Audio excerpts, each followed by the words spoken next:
Sekarang seperti kita ketahui presiden kita adalah punya jiwa korsa. Kalau sudah bicara kepolisian beliau bilang terlalu banyak kekuasaan. Sehingga harus diawasi dan dikurangi. Di waktu bicara RUU Tapi Polri, begitu bicara yang pertahanan, lagi. Oke. Jangan dibeda-bedakan. Wajar nggak sih kalau kita kemudian menyimpulkan bahwa isu matahari kembar ini adalah puncak gunung es dari kemungkinan clash antara Polri dan TNI di masa depan, Bang? Kita ketahui lebih banyak peran sipil dalam ruang pertahanan ini di era Pak Presiden Jokowi ke segala lini. Sehingga menimbulkan kecemburuan. Kalau ini dipaksakan matahari kembarnya, Anda sedang membawa konsekuensi besar di masa depan. Jadi berhentilah Pak Jokowi, Anda bukan presiden lagi.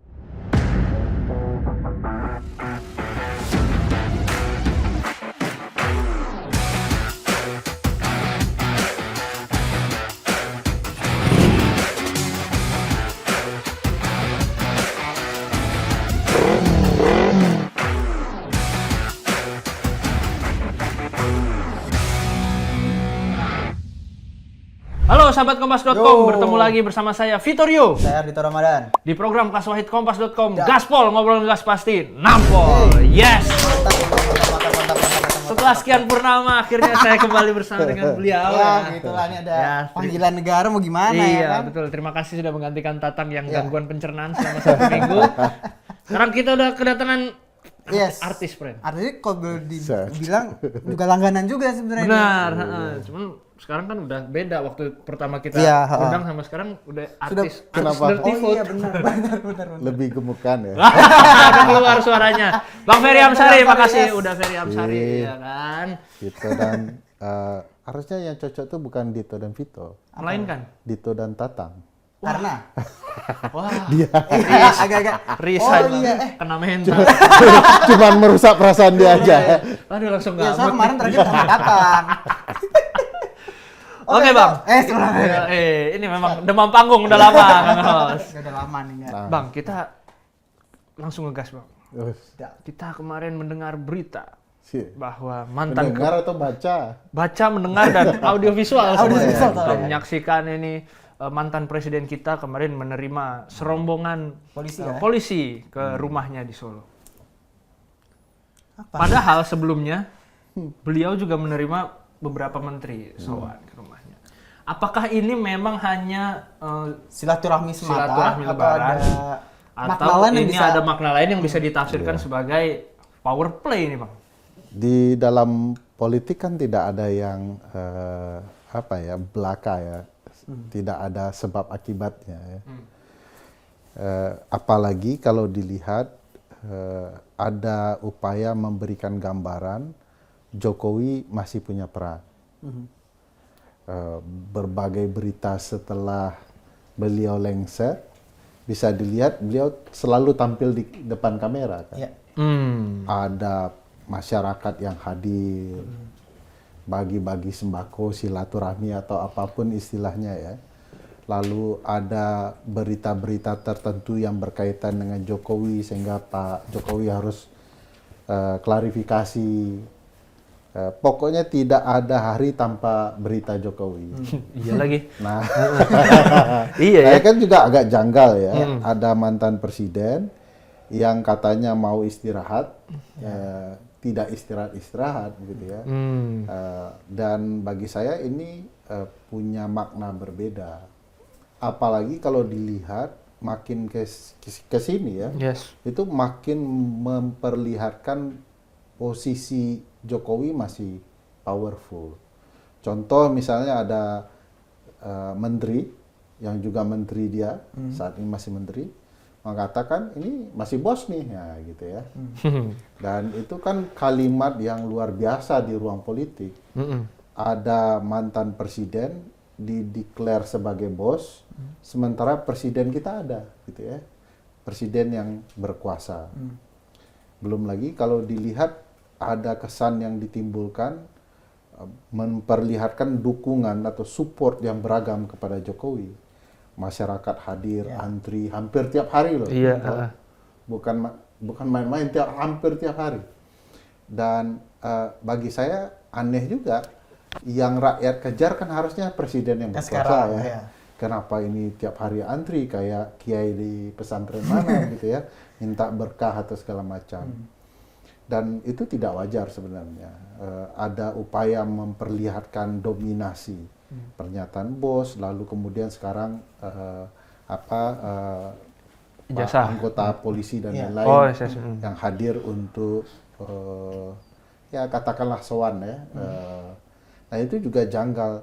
Harus diingat di Undang-Undang Polri ya, jelas sekali eksplisit bahwa pimpinan polisi itu 2.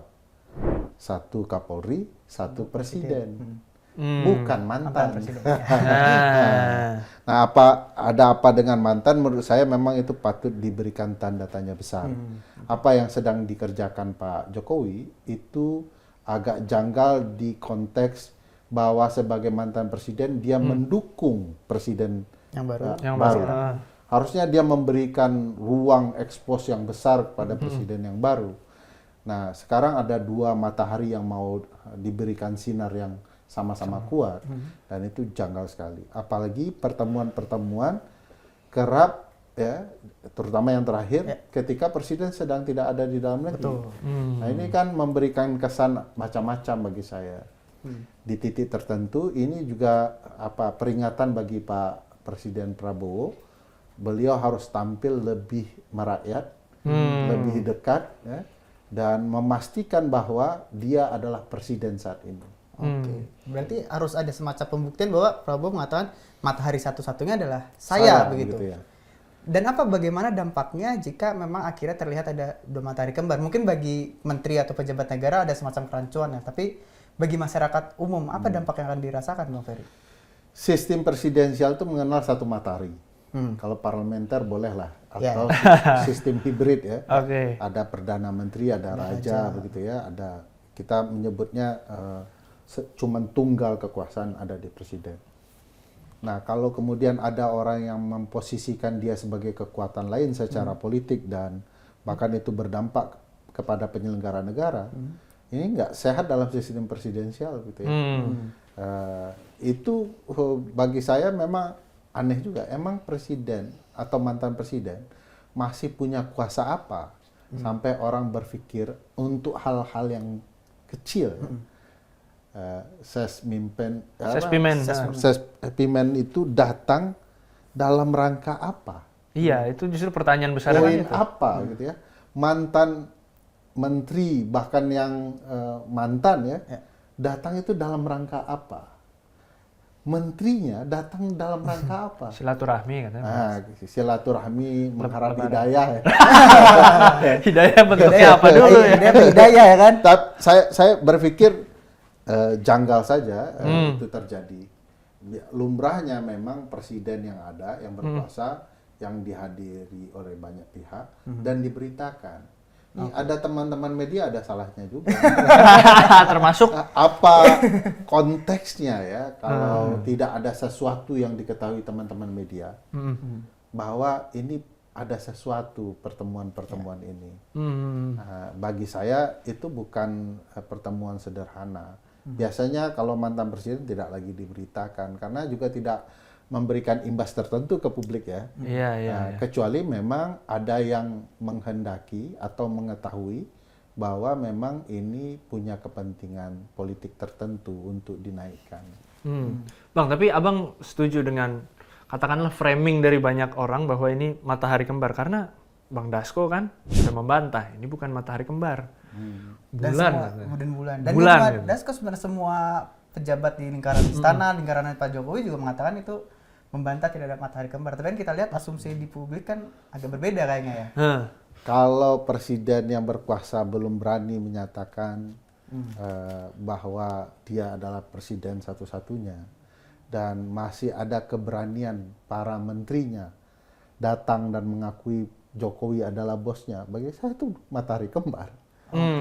Kalau pakai istilah pasal 17 Undang-Undang Dasar dan Undang-Undang Kementerian Negara, bos para menteri siapa? Presiden. Presiden satu-satunya bertanggung jawab dan diberhentikan oleh presiden.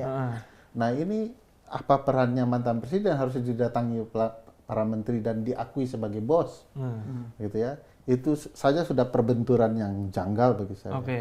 Jadi Pak Dasko mungkin tidak terlalu peduli dengan dampak ketatanegaraan dan framing ketatanegaraan ya. Dalam framing ketatanegaraan yang berimbas ke ruang politik, mengakui bos seorang mantan presiden itu janggal sekali. Pasti janggal itu. Bang, cuman kan kalau ini kita baca kan itu kan pengakuan bahwa Jokowi itu adalah masih bos. Itu kan semuanya datang dari orang-orang yang sowan ke Jokowinya. Tapi kalau dari Jokowinya sendiri apa masalahnya ketika dia Ada bekas anak buah datang. ada bekas gitu anak ya. buah datang dan ya kan ya diterima dong, Bang. Iya. Kalau Bang Ferry jadi Jokowi, masa kagak diterima itu anak buah Iya, datang? pastilah inti silaturahmi kan melekatkan kasih sayang gitu ya. Nah, cuman jenis kasih sayangnya ini yang perlu dipertanyakan. Apakah itu relasi sebagai orang yang sama-sama pernah bekerja sama atau ada hal yang lain? Itu poinnya. Jadi apakah Jokowi terlarang untuk menerima? Tentu tidak. Oke. Tapi kalau mengeksposnya, ya, terutama kalau punya tujuan tertentu lain, ya, bagi saya janggal. Ya. Mantan presiden pasti harusnya memberikan ruang kepada presiden untuk lebih diekspos. Makanya kalau tabiat mantan presiden mensupport presiden yang berkuasa, dia tidak tampil terlalu ke depan. Dia tahu posisinya. Tapi kalau dia bahkan bukan tampil ke depan, nih berlari ke depan ya. Itu perlu dipertanyakan tujuannya apa gitu ya. Ya kalau di Pak Jokowi kan tipenya begitu. Seolah-olah tidak tahu. Seolah-olah tidak merasa. Padahal kita tahu bahwa Pak Jokowi paham betul itu punya dampak sosial politik luar biasa. Dan aneh kalau dia merasa ya apa salahnya saya dia ini kok gitu ya. Dulu kerjasama dengan saya. Dan pernyataan menteri yang keluar dari rumah Jokowi lebih aneh lagi. Ngapain harus dinyatakan dia masih bos? Itu konteksnya apa? Kalau dia menghormati presiden berkuasa itu pasti nggak keluar kalimat. Karena bisa dipecat dia besok pagi, bro. Yang mecat bukan mantan presiden kan? Iya, presidennya. Jadi ya dia kan bisa menggunakan diksi yang agak tajam boleh lah kayak gitu ya. Tapi kan pakai ya beliau kan mantan bos saya. Kenapa masih? Ada gitu bos ya. Ada. Nah itu jadi tanda tanya luar biasa. Apalagi kalau dikaitkan yang konteks Undang-Undang Dasar ya pasal 17 itu. Kok ada menteri yang berani mengatakan itu? Ini bergeningnya seperti apa? Apalagi kita paham sejarah relasi kabinet ini. Setengah jumlah menteri Pak ada Jokowi ada di Pak Prabowo. Itu saja sudah memperlihatkan powerful betul ya Pak Jokowi bisa membuat setengah jumlah menterinya masuk kepada kabinet. Bang, berkait dengan relasi tadi itu Bang. Tadi kan Bang Ferry mengatakan bahwa Pak Prabowo seharusnya berani menegur lah untuk menegaskan bahwa dialah satu-satunya matahari di pemerintahan. Tapi dengan relasi tersebut, menurut Bang Ferry apakah mungkin Pak Prabowo ini bisa menegur menteri-menteri yang notabene juga bekas menterinya Jokowi gitu? Ya, saya tidak melihat arah itu ya. Dulu kan sempat juga Pak Dasko menegur, tapi bahasanya juga janggal bagi saya. Karena kalau Pak Dasko menegur itu juga ada pelanggaran konsep hukum tata negara. Dan beliau wakil presiden, ini namanya itu tidak ada unsur kesengajaan. itu Freudian slip itu namanya. Tidak ada unsur kesengajaan. Freudian slip. Itu persis sama dengan Pak SBY. Oh iya. Gitu. Tidak ada unsur dan niat. Ya. Iya, itu memang Beliau faktor alam bawah sadar aja Bang. Beliau adalah wakil ketua DPR, legislatif tempatnya. Kenapa ke ruang eksekutif? Ingat dulu sempat dikatakan itu program Pak Bahlil soal LPG itu bukan program Pak Presiden. Itu programnya Pak Menteri. Loh, Pak Menteri itu kan orang presiden. Atau memang menteri-menteri semacam ini ada pimpinan lainnya gitu ya. Jangan-jangan yang memimpin berbeda dengan presiden yang saat ini. Sehingga perlu dipisahkan program presiden dan program menteri kan. Saya nggak tahu. Tapi kalau saya nyatakan Pak Dasko menegur itu nggak tepat karena beliau legislatif. Tapi ada sesuatu hal yang menarik. Kenapa orang paling berani yang disuruh menegur? Kenapa tidak presiden langsung sebagai pimpinan yang menegur sang menteri? Kan efeknya harusnya lebih dahsyat ya kalau presiden langsung menegur. Gitu. Ya itu artinya masih ada relasi kuasa yang masih dijaga. Ada sesuatu lah. Gitu. Abang main aman nih sekarang. Harus agak hati-hati. Tapi udah slip of tongue soalnya kan? Iya, harus agak dikelola sedikit ya kan. Bang, tapi artinya kalau misalnya kita bisa simpulkan, apa menurut Bang Ferry ini kan dari tadi kita menduga-duga nih. Tapi apa kira-kira yang ingin disampaikan Pak Jokowi ini dengan, ya kita lihatlah yang terakhir, terimanya udah bukan mantan anak buah, tapi Sespi Polri. Ya. Apa yang ingin disampaikan? Ya, dengan ruang, kan ada presiden itu kan punya beberapa anak buah ya. Birokrasi ada kabinet gitu ya, dengan jajarannya. Para menteri sudah datang. Ya. Ada di ruang keamanan, kepolisian. Nah, Ini pimpinannya sudah datang. walaupun pimpinan menengah lah ya. Ya gitulah ya. Kan mengindikasikan banyak hal itu ya. Nah, itu dia. Simbol-simbol lah. Simbol-simbol. Lalu kemudian orang-orang partai. Oh, iya. Ya. Wamen juga sempat datang bahkan ya. Bagi saya banyak hal yang sedang ditunjukkan bahwa memang pemerintah ini di bawah kekuasaan Presiden Prabowo, tapi di bawah Presiden Prabowo semua masih menganggap dia orang penting. Oke. Dan itu punya makna luar biasa. Bagi saya Presiden Jokowi sedang bekerja menunjukkan kuasanya. Dan itu ya sekali lagi aneh juga ya kalau ada presiden mau menunjukkan kuasanya. Kalau saya mantan presiden, saya bilang begini, ini nggak boleh diliput media ya, kita ngobrol aja. Kita mau lebaran ya, atau apapun ya yang sedang mereka pikirkan. Dan ini tidak dilakukan, tetapi malah diekspos, seolah-olah ada tujuan-tujuan tertentu. Dan perlu diketahui bahwa Presiden Prabowo di titik tertentu ya, berbagai kebijakan ucapan beliau kan direspon negatif oleh publik ya. Ya. Oleh karena itu mungkin ada upaya Presiden lama mau tampil terus ya. Nah, tentu saja sebagai orang yang tidak buta politik, ya, publik ya, beliau paham betul maknanya apa. Itu jangan memancing. Janganlah. Dan kita tahu ini ada sesuatu. Ya. Ada sesuatu. Bagi saya sikap presiden menerima pimpinan menengah Polri itu di rumah di saat presiden keluar negeri itu semacam deklarasi apa gitu ya. Oke. I'm still in power kah atau apa gitu ya. Tetapi itu dapat merusak bangunan ketatanegaraan dalam ruang politik. Mestinya presiden lama menghormatilah ya. Kalau presiden yang saat ini sedang kesusahan tingkat kepercayaan, mestinya beliau kan mengeluarkan ucapan. Saya cuman berikan pesan kepada orang-orang yang datang ke rumah saya bahwa presiden kita Pak Prabowo harus kita sukseskan bersama. Oke lah, ini kan tidak ada. Iya. Ini kayak sungkem datang gitu ya. Apalagi pernyataan masih bos itu menurut saya memang sangat menunjukkan sesuatu. Saya tidak memancing. Silakan Ardito. Tapi terkait yang menarik kan mungkin kalau kita melihat menteri dan sebagainya ya masih bisa kita terima secara akal sehat bahwa ada hubungan relasi anak buah yang lebih dekat Mantan ya. anak buah Mantan lah. anak buah dengan ya ada relasi silaturahmi lebaran dan sebagainya. Tapi ini terkaitnya polisi ini, Bang. Apakah Abang melihatnya bahwa ada latar belakang mengingat ya relasi antara pemerintahan Pak Jokowi dengan Polri pada saat 2014 sampai 2024 sangat dekat ya gitu. Ya. Bagaimana Abang melihatnya, Bang? Ya, satu tentu saja kita ketahui bersama ya ini ada persaingan tertentu ya antara pertahanan dan keamanan. Nah, itu sudah halus pilihan bahasanya ya. Udah profesional.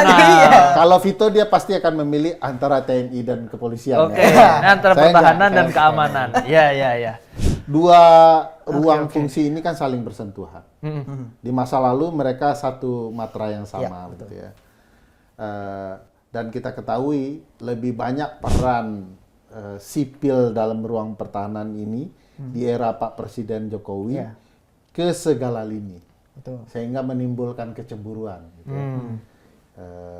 Dan sekarang seperti kita ketahui Presiden kita adalah punya jiwa korsa, ya.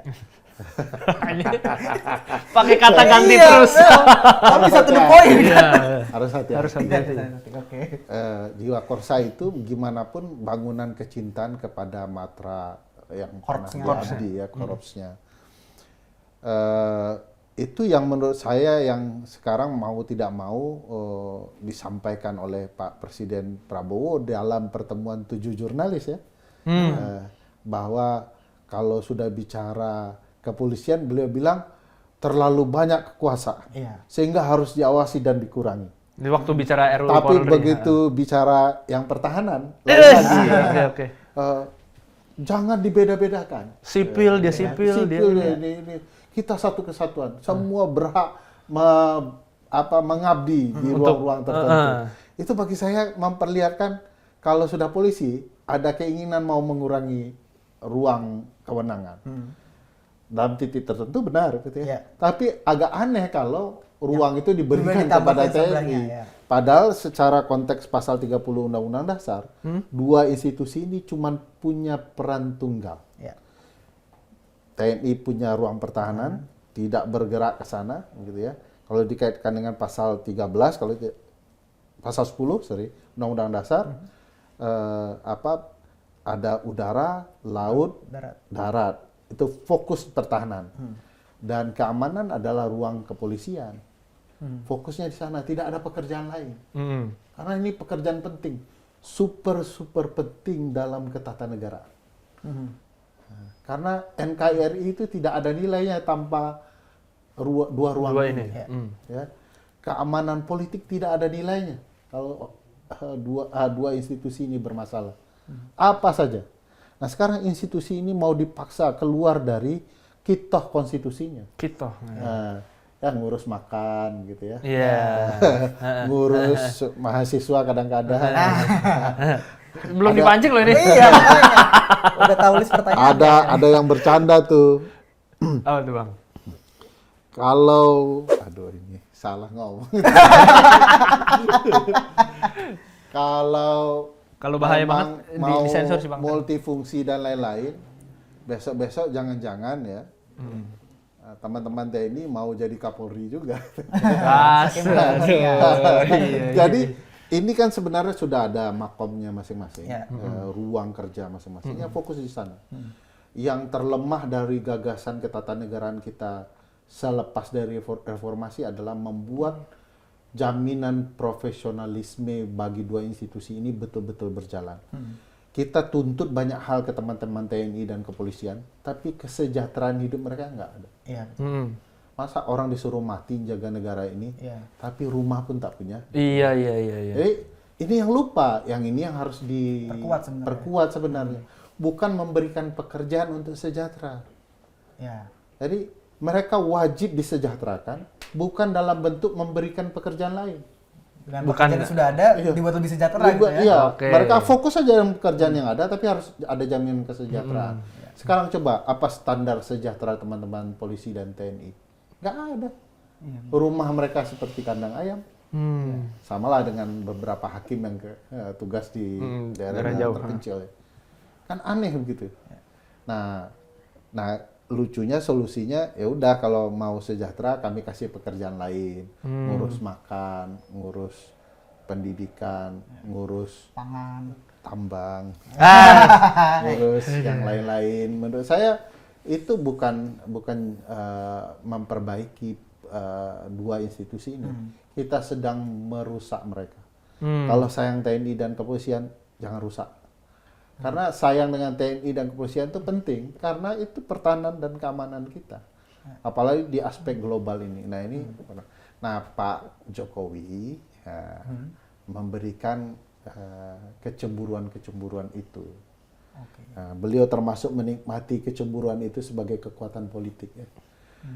Menempatkan orang tertentu. Kalau mau baca kisah Jokowi dengan 2 periodenya, kita tahu persaingan yang timbul di antara dua institusi dan internal institusi terjadi gitu ya. Dan itu tidak sehat, tidak bagus. Nah, kalau Pak Prabowo melanjutkan dengan entitas yang berbeda, menurut saya sama tidak sehatnya. Entitas yang berbeda, walaupun itu dimaksudkan untuk mengimbangi Entitas yang quote lama. unquote, iya. Presiden itu Itu- super powerful loh. Itu yang perlu teman-teman catat ya. Kalau dia bilang perbaiki institusi kepolisian, tidak ada yang boleh membantah itu. Karena mereka terlatih di jiwanya. Ya. Tapi kan ini nggak ada semacam politik negosiasi ya. Tenang, kita gantian, kita kasih kesempatan yang lain, kita perkuat agar dominasi presiden lama berkurang gitu ya. Padahal kalau presiden tegas tidak ada dominasi presiden yang lama. Dia bilang itu yang hadir menunjukkan citra-citra tertentu. Cukup di rapat kabinet. Saya larang sekarang. Saya presiden Anda. Jangan Anda cari muka ke tempat yang lain. Gitu ya. Nah ini kan tidak ada. Gaharnya di pidato pedium-pedium. Padahal gahar itu harus terlihat dari sikap dan kebijakan. Kalau betul-betul Presiden Prabowo punya wibawa, nggak ada tuh yang datang ke Pak Jokowi. Saya jamin. Coba ini contoh ya. Dulu di era Presiden Soeharto berkuasa, emang ada tuh yang datang ke lawan-lawan politiknya tuh Soeharto atau pesaing politiknya. Karena ngeri kan. Pada takut punya ada kewibawaan tersendiri. Lu macam-macam gua pecat lu. Iya. Dan itu memang harus terlihat dari pasukannya bahwa kesetiaannya tunggal kepada presiden yang berkuasa. Jadi nggak ada boleh tuh ubah-ubah ruang. Nah, sekarang kemarin Pak Jokowi yang coklat, sekarang yang hijau. Ya, itu nggak boleh. Presiden ini kan presiden semua, bukan presiden yang punya jiwa korsa. Jiwa korsanya ke NKRI dan rakyat Indonesia. Untuk semua. Bang, artinya kalau kita letakkan dalam sequence, dulu Pak Jokowi dekat dengan polisi, kemudian Pak Prabowo belum sampai 6 bulan sudah mengesahkan RUU TNI secara kilat. Ajaib. Nah, ya ngomong sekarang. Lalu kemudian dalam waktu singkat Lebaran, Pak Jokowi menunjukkan, mengekspos bahwa dia disowani oleh Sespimen Polri gitu. Apakah kita wajar nggak sih kalau kita kemudian menyimpulkan bahwa isu matahari kembar ini adalah puncak gunung es dari kemungkinan clash antara Polri dan TNI di masa depan, dong? Ya, janggal kalau ada clash antar aparat bersenjata, karena sudah bisa dipastikan yang akan jadi korban adalah sipil. Ya. Iya. Dan tidak mungkin sipil yang dipersenjatai, yang namanya kepolisian itu, memenangkan pertarungan. Oke. Walaupun jumlahnya banyak gitu ya, walaupun punya niat beli senjata perang baru gitu ya, padahal kan harusnya senjata keamanan ya. Nah itu tidak akan mungkin di dalam batas penalaran yang wajar. Militer kita dilatih tempur untuk mempertahankan negara, bukan membunuh saudaranya sendiri, apapun bajunya gitu ya. Jadi menurut saya kalau ini dipaksakan matahari kembarnya, Anda sedang membawa konsekuensi besar di masa depan. Jadi berhentilah Pak Jokowi, Anda bukan presiden lagi gitu ya. Dan harus proporsional juga Pak Presiden Prabowo untuk menempatkan polisi pada makomnya dan tentara pada makomnya. Tidak boleh keluar dari itu.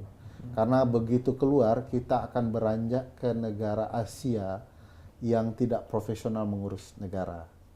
Ujung-ujungnya kudeta, ujung-ujungnya militer yang berkuasa. Kita itu punya tradisi beda loh. Militer kita itu dekat betul dengan rakyat. Oh iya. Hero-nya militer loh. Iya. Nah, kalau militer mengambil ke ruang politik, mengambil ruang kekuasaan, rakyat bisa jadi nggak suka dengan militer kita lagi. Iya, justru kepuasan TNI sejauh ini kan yang selalu top 3 itu justru karena menjaga jarak dengan politik itu ya. Betul. Jadi aneh kalau kemudian dua kutub ini dipaksakan tarik-menarik. Karena ini istilah dua kutub ya, kutub yang sama tidak boleh bersatu karena itu akan menimbulkan clash ya, mental gitu ya.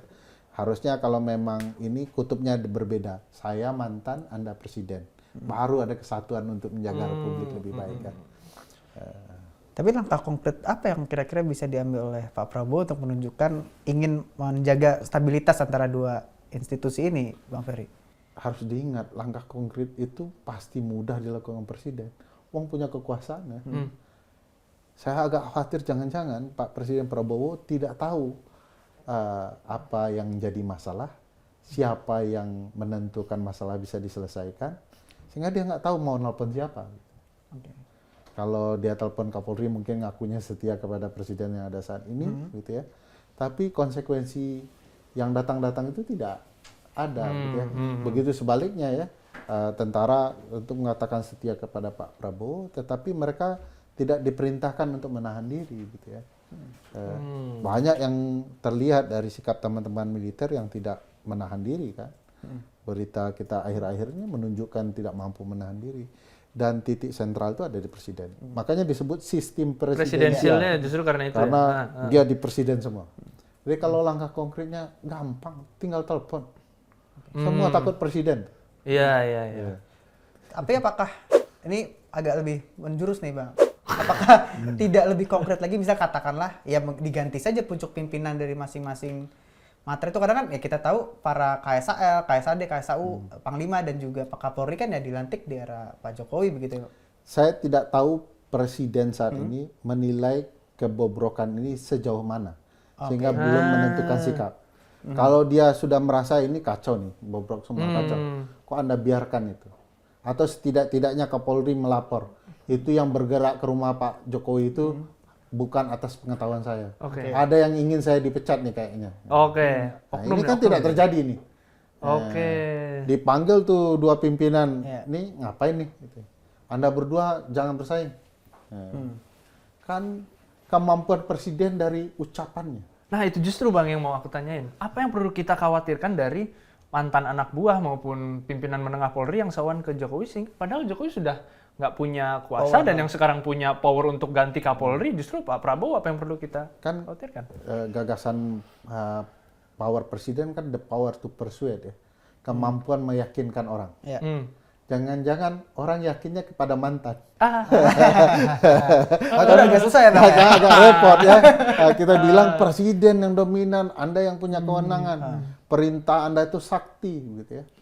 Dia bilang saya ganti Panglima dan Kapolri pagi ini. Ganti, iya. Ini pagi atau malam ya? Ini tergantung tayangan malam. Malam ini selesai. Ganti lah Selesai, itu. nggak ada, nggak perlu menunggu SK itu. Iya, Ganti, iya. ada di tangannya. Nah, saya agak khawatir orang malah menganggap yang tidak punya kekuasaan formil karena persuasinya jauh lebih meyakinkan. Nah, Oke. Ya, kalau yang palsu-palsu aja bisa diaslikan, apalagi yang ini. Ini Aduh, contoh. Abang yang mancing terus ini namanya. Contoh mempersuasi orang. Oke, contoh yang asli tapi di yang palsu tapi di asli-asli. Nggak tahu saya. Masih Easter egg terus ini dari tadi. Iya. Bagaimana kita ketahui teman-teman mahasiswa turun berhari-hari Menolak. di berbagai daerah menolak RUU TNI. Nah sekarang TNI masuk kampus. Saya tidak yakin kalau tidak ada perintah. Jangan-jangan bosnya yang menyetujui. Siapa bos TNI itu? Presiden.